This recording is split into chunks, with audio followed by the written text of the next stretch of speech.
Hi అండి, అందరూ బాగున్నారనుకుంటున్నాను. ఈరోజు వీడియో తమ్ముళ్ళు చూసే ఉంటారు. మ్యాథ్స్ 10th క్లాస్ మ్యాథ్స్ అంటే భయపడుతున్నారా? చాలామందికి మ్యాథ్స్ ఫోబియా ఉంటుంది. మిగతా అన్ని సబ్జెక్టులలో కూడా కొంత కాన్ఫిడెంట్గా ఉంటారు, మిగతా వాటిని హ్యాండిల్ చేస్తూ ఉంటారు. కానీ మ్యాథ్స్కి వచ్చేసరికి మాత్రం కొంత ఆ ఫియర్ అనేది ఉంటుందన్నమాట. ఆ మ్యాథ్స్ మీద ఒక చిన్న నెగిటివ్ ఒపీనియన్తో చాలా మంది పేరెంట్స్ కూడా కంప్లైంట్ చేస్తూ ఉంటారు, మా పాప లేదా మా బాబు అన్ని సబ్జెక్టులో బాగుంటాడండి, మ్యాథ్స్ ఒక్కటి లాగలేకపోతున్నారు అని. చాలా మంది స్టూడెంట్స్ కూడా చెప్తూ ఉంటారు, మిగతా అన్ని సబ్జెక్ట్స్ ని బాగా హ్యాండిల్ చేస్తున్నాను సార్, మ్యాథ్స్ వచ్చేసరికి మాత్రం చాలా కష్టపడుతున్నాను కానీ ఎగ్జామ్కి వచ్చేసరికి ఇబ్బంది పడుతున్నానో, నాకు అర్థం కావటం లేదనో. సో ఇలా చాలా రకాల కంప్లైంట్స్. మరి నిజంగా మీరు మ్యాథ్స్ అంటే భయపడుతున్నారా? నిజంగా మీరు కనుక ఆ మ్యాథ్స్ ఫోబియా కనుక ఉంటే ఈ వీడియో పూర్తిగా చూడడానికి ట్రై చేయండి. కన్ఫర్మ్ గా మీ భయాన్ని ఆ భయం మిమ్మల్ని దూరం చేసే ప్రయత్నం చేస్తానన్నమాట. ఆ భయాన్ని పోగొట్టే ప్రయత్నం చేస్తాను. సో ముందుగా లైక్ చేయండి, అలా నచ్చితే మాత్రం షేర్ చేయండి, సబ్స్క్రైబ్ చేయని వాళ్ళు సబ్స్క్రైబ్ అవ్వండి. ఇంతకీ ఈ మ్యాథ్స్ భయాన్ని ఎట్లా పోగొట్టుకోవాలి? ఎందుకు మనం మ్యాథ్స్ లో వీక్ అవుతున్నాం? ఎందుకు మనం మ్యాథ్స్ లో ల్యాగ్ అవుతున్నాం? ఎందుకు మనం మ్యాథ్స్ లో కాన్ఫిడెంట్ గా లేకపోతున్నాం? ఎందుకు మనకి మ్యాథ్స్ అర్థం కావడం లేదు? వీటి మీద ఒక చిన్న డీటెయిల్ ఎక్స్ప్లెనేషన్ ఉండడానికి ట్రై చేస్తాను. చాలా మందికి మ్యాథమెటిక్స్ రాకపోవడానికి కారణం చాలా చిన్న చిన్న విషయాలు. పెద్ద పెద్ద ప్రాబ్లమ్స్ కూడా చాలా చిన్న చిన్న విషయాలతోనే సాల్వ్ చేస్తాం. అది తెలియక చాలా మంది ఇబ్బంది పడుతూ ఉంటారు. ఆ చిన్న చిన్న విషయాలు ఏంటి? బేసిక్స్. బేసిక్స్ అంటే ఏంటి? సో క్విక్ గా యాడ్ చేయటం, క్విక్ గా మల్టిప్లై చేయటం, క్విక్ గా ఎల్సిఎం చేయటం, కొద్దిగా ట్రాన్స్పోజింగ్స్, ఇటు నుంచి ప్లస్ అటు వస్తే మైనస్ అవుతుంది, ఇటు నుంచి మైనస్ అటు వస్తే ప్లస్ అవుతుంది. కొన్నిటిని స్క్వేర్ చేయటం, ఫర్ ఎగ్జాంపుల్ -3 హోల్ స్క్వేర్. చాలా మంది ఇప్పటికి కూడా 10th క్లాస్ లోనే కాదు, అంటే 10th క్లాస్ లో కూడా -3 హోల్ స్క్వేర్ ని -9 అని రాస్తూ ఉంటారు. అంటే 3 ని స్క్వేర్ చేసి మైనస్ సింబల్ పెడుతూ ఉంటారు. మైనస్ స్క్వేర్ అంటే మైనస్ ఇంటూ మైనస్ ప్లస్. అది అలాంటి చిన్న చిన్న విషయాలు తెలియకపోవడం. ప్రైమ్ ఫ్యాక్టరైజేషన్ తెలియకపోవడం. అంటే ఫర్ ఎగ్జాంపుల్ ప్రైమ్ నంబర్స్ తో డివైడ్ చేస్తుంటాం కదండి. 2 1s are 2, ఇక్కడ 2 2s are 4, 16 మిగులుతుంది, 2 8s are. అలానే ఎల్సిఎం చేయలేకపోవడం, ఇట్లా అన్నమాట. ఫర్ ఎగ్జాంపుల్ ఎల్సిఎం ఎంత? 5 కి 15 కి ఎల్సిఎం. సో 5 కి 15 కి పక్కన ఎల్సిఎం చేసుకొని, సో మళ్ళీ థర్డ్ టేబుల్ లో యూజ్ చేసి 5 3s are 15. ఇక్కడ థర్డ్ టేబుల్ లో 15 5 టైమ్స్ పోతుంది. 5 into its numerator, 5 3s are 10. అలానే 15th టేబుల్ లో 15 సేమ్ ఉంది కాబట్టి 1 టైం పోతుంది, 1 2s are 2. ఇలాంటి ఎల్సిఎం చేయకపోవడం. అలానే x ప్లస్ 3 హోల్ స్క్వేర్. ఇలా ఉన్నప్పుడు ఏం చేయాలి? x ని 3 ని యాడ్ చేయలేం కదా. కొంతమంది 3x అనుకుంటూ ఉంటారు, కొంతమంది ఆ స్క్వేర్ ని తీసుకొచ్చేసి రెండింటికి అప్లై చేస్తారు. అది రాంగ్. అది a plus b whole square ఫార్ములాలో ఉందని, a plus b whole square formula a square plus b square plus 2ab అని. ఇలాంటి చిన్న చిన్న విషయాలు తెలియకపోవడమే. ఇలాంటి వాటి మీద మీరు ఫస్ట్ ఫోకస్ చేయండి. జస్ట్ 1 or 2 days ఇనఫ్ అండి. 1-2 రోజులు చాలు ఈ బేసిక్స్ అన్ని నేర్చుకోవడానికి. జస్ట్ 1 or 2 days గట్టి కూర్చుంటే అవన్నీ వచ్చేస్తాయి. ఇక తర్వాత చాలా మంది చేసే ఇంకో తప్పు ఏంటంటే, చాలా మంది మ్యాథ్స్ ని బై హార్ట్ చేస్తూ ఉంటారు. క్లాస్ వర్క్ లో ఉన్న సొల్యూషన్ ని గుర్తు పెట్టుకొని ట్రై చేస్తూ ఉంటారు, మెమరైజ్ చేస్తూ ఉంటారు. అదే ప్రాబ్లం కనుక ఎగ్జామ్ లో వస్తే ఆ స్టెప్స్ ని గుర్తు పెట్టుకొని ఈ తర్వాత ఏమొచ్చింది, దీని తర్వాత ఏమొచ్చింది, దీని తర్వాత ఏమొచ్చింది అని చేస్తూ ఉంటారు అన్నమాట. ఇది చాలా చాలా తప్పు. మిగతా సబ్జెక్ట్స్ లాగా మ్యాథ్స్ ని ఎట్లా బై హార్ట్ చేస్తాం? అదొక కాన్సెప్ట్. మీకు ఆ కాన్సెప్ట్ అర్థమైతే మ్యాథమెటిక్స్ అంత ఈజియెస్ట్ చాప్టర్ ఇంకోటి ఉండదు. అలానే మనం ప్రతిసారి ఆ లెక్కన ప్రాక్టీస్ చేయాల్సిన అవసరం కూడా లేదు. చిన్న బేసిక్స్ తెలిసి ఉండి ఎలా చేయాలో తెలిస్తే అసలు ఆ problem no need to have any practice. Just direct మనం ఆ ప్రాబ్లం ఎలా ఇచ్చినా కూడా ఎగ్జామ్ పేపర్ లో చేయగలుగుతాము. సో దీనికోసం ఏం చేయాలి? ఆ కాన్సెప్ట్ ని ఎలా అర్థం చేసుకోవాలి? నేను ఉదాహరణకు ఒక చిన్న ప్రాబ్లం చెప్తాను. ఎగ్జాంపుల్, మీ స్కూల్లో మీ మ్యాథ్స్ టీచరు మీకు 60కి 120కి 280కి హెచ్సిఎఫ్ ఎల్సిఎం ని ఫైండ్ అవుట్ చేయడం నేర్పించారు. అది కూడా ప్రైమ్ ఫ్యాక్టరైజేషన్ మెథడ్ ద్వారా అనుకుందాం. అప్పుడు మీ సార్ ఏం చెప్పుంటారు? 60కి ప్రైమ్ ఫ్యాక్టరైజేషన్ కట్టండి, 2 30s are, 2 15s are, 3 5s are, 5 1s are. దాన్ని పవర్ ఫామ్ లో రాయమని చెప్పుంటారు. 2 2 టైమ్స్ ఉంది కాబట్టి 2 స్క్వేర్, 3 1 టైం ఉంది కాబట్టి 3 power 1, 5 power 1. సేమ్ అలానే 120 కూడా ప్రైమ్ ఫ్యాక్టరైజేషన్ చేయమని ఉంటారు. అంటే 2 60s are, 2 30s are, అలానే 2 1s are, 2 5s are, 3 5s are, 5 1s are. ఇక్కడ ప్రైమ్ ఫ్యాక్టరైజేషన్ అన్నప్పుడు చాలా మంది పిల్లలకి అసలు సెకండ్ టేబుల్ లో పోకపోతే 3 టేబుల్ లో పోతే 4th టేబుల్ అలా కాదు, ఓన్లీ ప్రైమ్ నంబర్సే. ప్రైమ్ నెంబర్స్ అంటే ఏంది? The number which has factors only 2 factors 1 and it self. అది ఫస్ట్ టేబుల్లో గానీ తన టేబుల్లో మాత్రమే పోవాలి, అలాంటి వాటితోనే డివైడ్ చేయాలి. ఏంటవి? 2, 3, 5, 7, 9 కాదు, 11, 13. ఇది చిన్న టెక్నిక్, అంత 2 నిమిషాలు పడుతుంది అర్థం చేసుకోవడానికి మనకి. సరే, ఇక్కడ 2 cube into 3 power 1 into 5 power 1, అలానే 280 కూడా చేయమని ఉంటారు. సో 280కి 2 1s are 2 4s 2 4s 2 7s are 2 2s.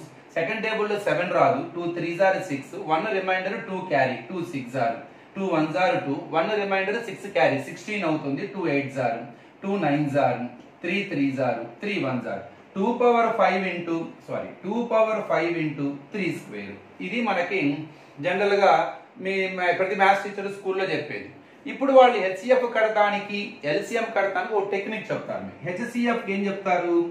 అన్ని కామన్ ప్రైమ్ ఫ్యాక్టర్స్, మూడిట్లో ఉన్న కామన్ ప్రైమ్ ఫ్యాక్టర్స్, అది కూడా వాటికి లీస్ట్ పవర్స్ ఉండాలి, వాటిని మల్టిప్లై చేయమని చెప్తారు. ముందు మనం ఈ మూడిట్లో ఉన్న కామన్ ప్రైమ్ ఫ్యాక్టర్స్ పవర్స్ పక్కన పడేసేయండి, కేవలం బేసెస్ అన్నమాట. బేస్ అంటే ఏంటి? ఇది. పవర్ అంటే అది. ముందు మూడిట్లో ఉన్న కామన్ ప్రైమ్ ఫ్యాక్టర్స్ ఏంటి? మూడిట్లో 2 ఉంది, మూడిట్లో 3 ఉంది, 5 అయితే మూడిట్లో లేదు. ఇప్పుడు ఈ 2కి ఉన్న పవర్స్ లో ఏ పవర్ కన్సిడర్ చేయాలంటాడు? లీస్ట్ పవర్ కన్సిడర్ చేయాలి. మూడిటికి ఉన్న పవర్స్ లో లీస్ట్ పవర్ ఎంత? 2. అలానే 3కి ఉన్న పవర్స్ లో లీస్ట్ పవర్ ఎంత? 1. 2 స్క్వేర్ 4, 4 ఇంటూ 3, 3 పవర్ 1 12. హెచ్సిఎఫ్ 12. ఇప్పుడు ఎల్సిఎం ఎంత అండి? ఎల్సిఎం వచ్చేసరికి అన్ని ప్రైమ్ ఫ్యాక్టర్స్ ని మల్టిప్లై చేయమంటారు. అది కామన్, నాన్ కామన్. కామన్ అయిన వాటిని ఒక్కసారి తీసుకోవాలి. ఇప్పుడు మొత్తం ఇందులో ఉన్న డిస్టింక్ట్ ప్రైమ్ ఫ్యాక్టర్స్ ఏంటి? 2 ఉంది, 3 ఉంది, 5 కూడా ఉంది. Even 5 is not common, we have to consider in the LCM. కానీ ఇప్పుడు ఆ 2కి ఉన్న పవర్స్ లో హైయెస్ట్ పవర్ తీసుకోవాలి. నాకు లీస్ట్ పవర్ తీసుకున్నాం కదా, ఇప్పుడు హైయెస్ట్ పవర్ 2కి ఉన్న పవర్స్ అని నెత్తి మీద ఉంటుంది. హైయెస్ట్ పవర్ 5, 3కి ఉన్న దాంట్లో హైయెస్ట్ పవర్ 2, 5కి ఉన్న దాంట్లో 1. 2 పవర్ 5 అంటే 2 ఇంటూ 2 ఇంటూ 2 అలా 5 టైమ్స్ 32. ఇక్కడ 9, ఇక్కడ 5. ఇప్పుడు 32ని 9ని 5ని మల్టిప్లై చేస్తాం. So 5 2s are 10, 5 3s are 15, 15 plus 1 160, అలానే 0, 9 6s are 54, 9 1s are 1440. ఇప్పుడు మీకు ఇది చేశారు. ఇదే ప్రాబ్లం ఎగ్జామ్ లో ఇస్తే కొంతమంది స్టూడెంట్స్ చేయలేకపోతున్నారు. దీనికి రీజన్ ఏంటి? ఇది ఒక బెస్ట్ ఎగ్జాంపుల్ గా మీకు చెప్తున్నాను, అంటే ఎలా ప్రాక్టీస్ చేయాలో మీకు అర్థమవుతుంది. ఇప్పుడు కొంతమంది పిల్లలు ఈజీగా చేస్తారు, కొంతమంది చేయలేదు. ఆ చేయని వాడు ఏం చెప్తారు? నాకు అర్థం కాలేదు, ఈ లెక్క నాకు రాదు అని చెప్తాడు. ఎందుకు అర్థం కాలేదు? వాడికి అర్థం కాకపోవడం ఏంటి అసలు ఇక్కడ అన్నది ఇంపార్టెంట్. ఆ స్టూడెంట్ చేసే తప్పేంటో చెప్తాను. ఒకటి, ఈ ప్రాబ్లం ని ప్రాక్టీస్ చేసేటప్పుడు ఈ ప్రాబ్లం ని ఇలా బట్టి పట్టకూడదు. ఈ ప్రాబ్లం ను ఏం చేస్తున్నాము ఆ కాన్సెప్ట్ మాత్రం గుర్తుపెట్టుకోవాలి. సో 60కి ప్రైమ్ ఫ్యాక్టరైజేషన్ కట్టాము, 120కి కట్టాము, 280 కట్టాము, తర్వాత వాటిలో పవర్ ఫామ్ లో రాసాం. ఇక్కడ మనం గుర్తు పెట్టుకోవాల్సింది ఏంటి? స్టూడెంట్ ఈ ప్రాబ్లం చేయకపోవడానికి రీజన్ ఏంటి? మెయిన్ రీజన్ కొంతమంది ఈ ప్రైమ్ ఫ్యాక్టరైజేషన్ చేయడం తెలియకపోవటం మూలంగా అసలు కొంతమంది పిల్లలకి ఎలా చేయాలో తెలిసినా కూడా ఇక్కడే రాంగ్ చేస్తూ ఉన్నారు. కాబట్టి ఎవరైతే మ్యాథమెటిక్స్ లో ఇప్పుడు వీక్ గా ఉన్నారో ఈ ప్రాబ్లం ప్రాక్టీస్ చేసే ముందు అసలు నీకు ప్రైమ్ ఫ్యాక్టరైజేషన్ చేయడం వచ్చా లేదా, ఇది చాలా క్లియర్ గా తెలుసుకోవాలి. దీన్ని గట్టి కొడితే 5 నిమిషాల మించి పట్టదు, చాలా ఈజీగా అర్థమవుతుంది. ఇందులో డల్లరు యావరేజ్ ఏముండదు, ఏ స్టూడెంట్ కానీ ఈజీగా అర్థమవుతుంది. అందులో కొద్దిగా టెక్నిక్ అర్థం కావాలి. ఓకే, ఇక్కడ 2 7s are అంటున్నాము, 2 2s అంటున్నాం, సెకండ్ టేబుల్లో 7 పోదు కాబట్టి 2 3s are 6 అని వేసుకుంటున్నాం, 1 రిమైండర్ మిగులుతుంది, 12 అవుతుంది, 2 6 are. అది తెలిస్తే అయిపోతుంది. అది తెలిసిన తర్వాత కూడా కొంతమంది తప్పులు చేస్తారు. అంటే ఈ 3 చేస్తారు వాళ్ళు, పాపం వాళ్ళకి హెచ్సిఎఫ్ ఎల్సిఎం దగ్గర పోతుంది. వాళ్ళు ఎందుకు తప్పు చేస్తారు? ఇందులో హెచ్సిఎఫ్ ఎలా కట్టాలి, ఎల్సిఎం ఎలా కట్టాలి అనే విషయాన్ని వాళ్ళు మర్చిపోయారు. కాబట్టి అంటే ఇప్పుడు ఈ ప్రాబ్లం ప్రాక్టీస్ చేసేటప్పుడు ఒకటి నెంబర్ ఆఫ్ టైమ్స్ ఎక్కువ చేయటం మూలంగా ఏం చేయాలన్న విషయం గుర్తుంటది. అలా ఒకవేళ ఎక్కువ సార్లు చేయకపోయినా కనీసం మనం ప్రతి 2 రోజులకు ఒకసారో 3 డేస్కి ఒకసారో హెచ్సిఎఫ్ ఎల్సిఎం కడతానికి మనం ఇక్కడ ఎలాంటి టెక్నిక్స్ వాడుతున్నామో ఆ టెక్నిక్ ని గుర్తు తెచ్చుకుంటూ ఉండాలి. అంతే. ఎక్కువ మోడల్స్, ఇలాంటి మోడల్స్ ఎక్కువ చేయటం మూలంగా మనకి హ్యాబిట్ అవుతుంది, మనకి ఆటోమేటిక్ గా అలవాటు అవుతుంది. ఒకే పని మనం పదే 10 సార్లు చేస్తే ఆటోమేటిక్ గా అందులో మనం వాడుతున్న లాజిక్ ఏమవుతుంది, మనకి హ్యాబిట్ అయి గుర్తుంటుంది. లేదు మనం అన్ని సార్లు చేయలేకపోతున్నామంటే ఏం చేయాలి?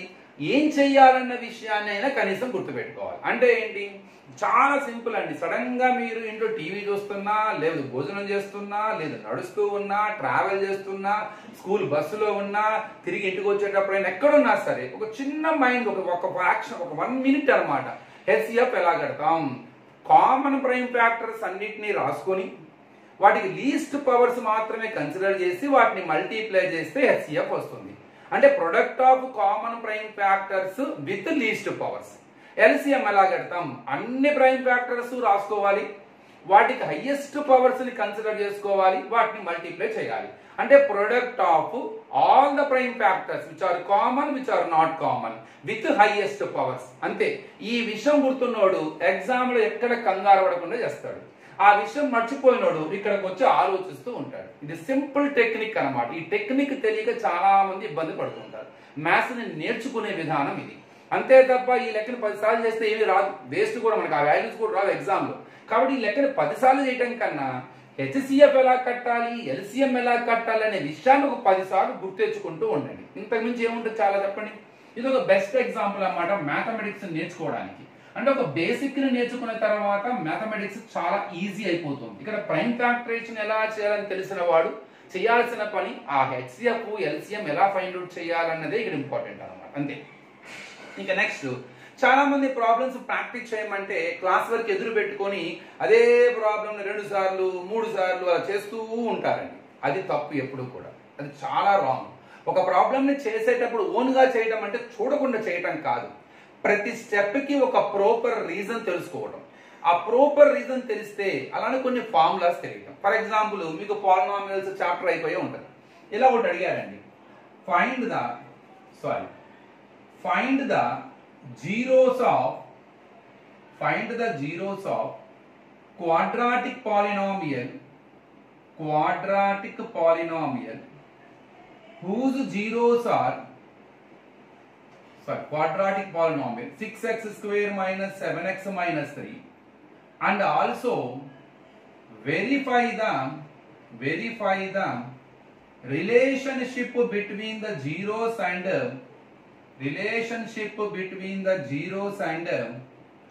coefficients. ఇది ఒక ప్రాబ్లం ఉందండి. ఇప్పుడు ఎగ్జామ్ పేపర్ లో మనకి క్లాసులో చెప్పారు, మ్యాథ్స్ సార్ రిపీట్ చేశారు, రివిజన్ చేశారు, ఇంపార్టెంట్ అని చెప్పారు, 1-2 సార్లు ఎక్స్ప్లెయిన్ కూడా చేశారు. అయినా మనకి ఎగ్జామ్ పేపర్ లో ఈ ప్రాబ్లం చూడంగానే ఎలా చేయాలో తెలియట్లేదు. అంటే అప్పుడు స్టూడెంట్ చెప్పేది ఏంటి, ఎస్కేప్ అవడానికి నాకు అర్థం కాలేదు, నాకు తెలియదు, నాకు ఆ ప్రాబ్లం అర్థం కాలేదు. తప్పు. Is saying lying, is lying, simply is lying to escape his work. తన వర్క్ తన తప్పుని కప్పిపుచ్చుకోవడానికి అబద్ధం చెప్తున్నాడు, అంతే, నో డౌట్. తను చేసిన మిస్టేక్ ఏంటి, ఈ ప్రాబ్లం నేర్చుకునేటప్పుడు ఈ క్వశ్చన్ కి ఆన్సర్ ఎలా చేయాలి అన్న ఒక కాన్సెప్ట్ ఉంటుంది. ఆ కాన్సెప్ట్ మాత్రమే మర్చిపోయాడు. అది గనక వస్తే అసలు ప్రాబ్లంలోకి ముందు ఎంటర్ అయిపోయేవాడు. ఇందుకు ఈ లెక్క చెప్పినప్పుడు మీ మ్యాథ్స్ టీచర్స్ ఏం చెప్పుకుంటారు, దీనికి జీరోస్ కట్టాలమ్మా. ఒక క్వాడ్రాటిక్ పాలినామియల్ కి జీరోస్ ఎలా కట్టాలి? 2 మెథడ్స్ ఉంటాయి. ఒకటి splitting the middle term method, అంటే ఫ్యాక్టరైజేషన్ మెథడ్. ఇంకొకటి ఈ ఫార్ములా సహాయంతో -b + r - (b² - 4ac/2a). ఇది క్వాడ్రాటిక్ ఫార్ములా. ఈ ఫార్ములా సహాయంతో కూడా మనం ఒక క్వాడ్రాటిక్ పాలినామియల్ కి జీరోస్ ఫైండ్ అవుట్ చేయొచ్చు. అంటే ఎగ్జామ్ పేపర్ లో ఈ ప్రాబ్లం రాని స్టూడెంట్, ఈ ప్రాబ్లం చేయని స్టూడెంట్ కి ఈ 2 విషయాలు తెలియవు. ఈ విషయం కనుక తెలిస్తే కన్ఫర్మ్ గా ఈ ప్రాబ్లం ని స్టార్ట్ చేసేవాడు. ఆన్సర్ వస్తుందా లేదా తర్వాత సంగతి అండి, ముందు సొల్యూషన్ లోకి అయితే ఎంటర్ అయిపోయేవాడా కాదా అన్నది most important thing. Just a minute అండి. ఓకే, మరి అది నేర్చుకోవాలన్నమాట. ఎప్పుడైనా ప్రాబ్లం ని ఇలా ఇస్తే ఇలా చేయాలి, ఇది బాగా మైండ్ లో గుర్తుపెట్టుకోవాలి. అది ముందు ప్రాక్టీస్ చేయాలి. అది గుర్తుపెట్టుకోవడం పెద్ద కష్టపడాల్సిన అవసరం లేదు కదా. జీరోస్ ఎలా కట్టాలి క్వాడ్రాటిక్ పాలినామియల్ అనే విషయాన్ని రిమైండ్ చేసుకుంటూ ఉండండి మీరు. జస్ట్ దట్స్ ఇట్ అన్నమాట. రిమైండ్ అంటే ఏంటి, స్ప్లిట్టింగ్ ద మిడిల్ టర్మ్ కట్టాలి, ఫార్ములా వాడాలి. ఈ ఫార్ములాని బై హ్యాట్ చేస్తారు, తర్వాత ఏం చేస్తారు, టగటక్ కడతారు. ఇప్పుడు కొంతమందికి ఈ ఫార్ములా కూడా ఐడియా ఉంటుంది, వాడికి తెలుసు జీరోస్ ఈ ఫార్ములాతో కట్టాలని. ఆ తెలిసిన వాడు కూడా ఒకవేళ ఎక్కడ తప్పు చేస్తున్నాడు, ఎక్కడో చోట సింప్లిఫికేషన్ దగ్గర పోతుంది. చూడండి ఇక్కడ a = 6.